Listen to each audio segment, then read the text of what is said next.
Red book లో నేను ఏం చెప్పా, రెడ్ బుక్ గురించి నేను చాలా క్లారిటీ ఇవ్వాలనుకుంటున్నాను ఈరోజు.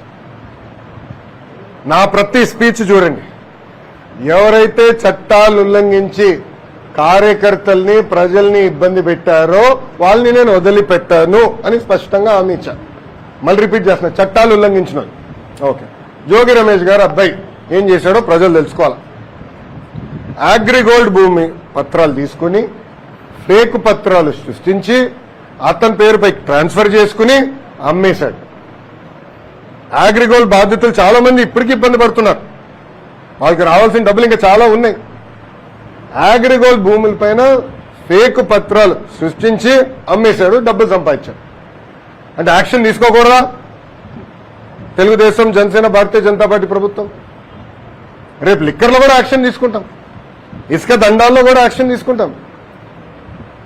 అంటే అడ్డగోలుగా ప్రజల భూమి దోచేసినా మేమేం పట్టించుకోకూడదా?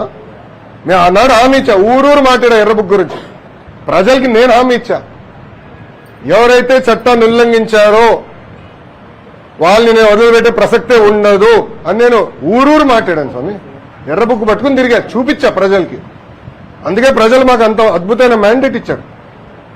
దాని ఒక్కోళ్ళే కాదు, అందరం కలిసికట్టుగా పోరాడడం, దాంట్లో భాగంగా రెడ్ బుక్ ఒక మ్యాండేట్ మాకు. నేను ఊరూరు చూపించా రెడ్ బుక్, నేను ప్రతి పబ్లిక్ మీటింగ్ లో చూపించా. ప్రజల నిన్న ప్రతి నియోజకవర్గంలో మేము గెలిచాం.